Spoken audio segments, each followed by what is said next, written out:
So a lot of people want to know, what is the connection between Edward Snowden and Michael Hastings? Michael Hastings, of course, a journalist, recently died. He was in a fatal car crash many believe was a hit by the United States government.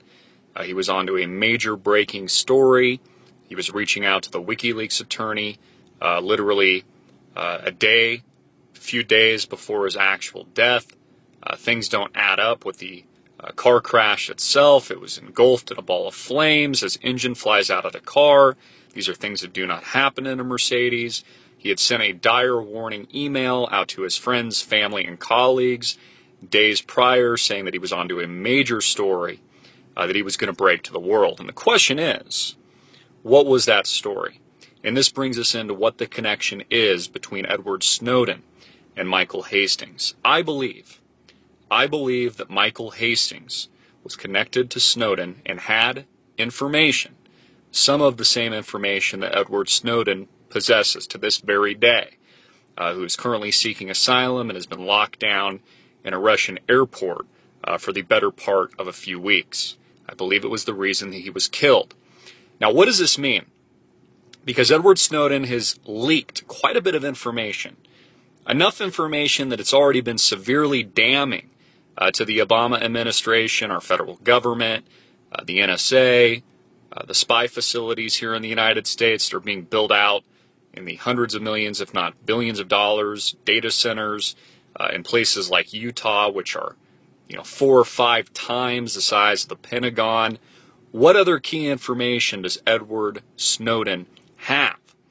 I believe that Russian President Vladimir Putin has that information, and it is why he is keeping Edward Snowden in Russia. Now, he's playing it off as he doesn't want to offend the United States. He doesn't want to, ruin the relationship that they have with the U.S., blah, blah, blah. But that is only and is simply and is utterly propaganda that's being pitched to us by the mainstream media.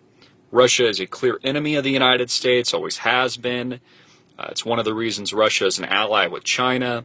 And Vladimir Putin does not like the United States or Western influence at all. And he holds the key to the kingdom. He holds the golden egg that, in my opinion, and he knows the information that Snowden has that hasn't already been leaked. Journalists like Glenn Greenwald, which are now testifying in front of Congress next week, that helped break this major story and these major headlines and had leaked the information from Snowden, have indicated to us that they have much more damning information. I believe that the information and the potential leak is so bad that it would literally ruin the President of the United States and President Barack Obama for good. It would be much worse than Watergate, and it would destroy his political career overnight. It would also destroy his relationship with the global oligarchs that control him, that control President Barack Obama. The question now is, what happens next? Will Vladimir Putin disclose what he knows through Snowden? Will we get the next phase of this leak? Or even better, is he not currently blackmailing the president and the federal government here in the United States? My guess is the latter. And we see how nervous President Barack Obama, his administration, and the global oligarchs are, having brought down a plane. I believe it was the Bolivian president, correct me if I'm wrong, brought down a plane a week or so ago because they thought Snowden was on it. It shows you just how damning that this information is. Will we get the next phase of this leak? Will Snowden, will he survive? Will he be killed like Michael Hastings? These are very real possibilities. Edward Snowden's father was on TV, I believe it was on NBC, on Friday. Said he's very disappointed in the government itself by the statements coming from Eric Holder that said and was assuring and reassuring Vladimir Putin and the Russian government that they would not kill. You heard me right. They would not kill Edward Snowden.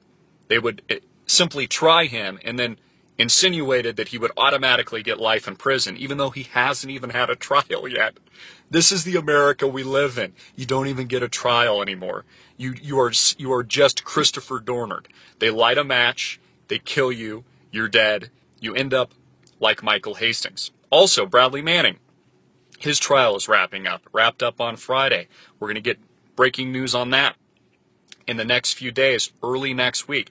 These people are treated by your government, the government here in the United States, like they're criminals, like they're Osama bin Laden, like they're Al-Qaeda, when these people are heroes. You take a look at what Edward Snowden and these people have done, people like Bradley Manning, that I just mentioned, who leaked, of course, the infamous, now famous documents to WikiLeaks that showed the killing from a helicopter pilot's perspective in Iraq, and just the gross war crimes and the gross atrocities towards humanity, how they were laughing while they were doing it. These people are using common sense, childlike common sense, reporting on things when they see something's wrong, alerting the American public and the people of the world when they see something's wrong. People like Edward Snowden are alerting the American people that the federal government is wiretapping us, that they're checking our cell phone data, that they are listening into our conversations with our wife or our husband, that they are building narratives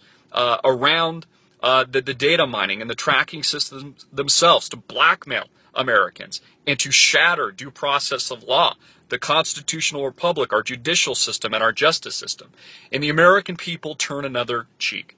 They turn their cheek. And for those of you that are Christians out there, I realize not all of you are. What would Jesus do here? What would Jesus do? Would he turn the other cheek here? Or would he try to understand his enemies? And would he actually do what is right?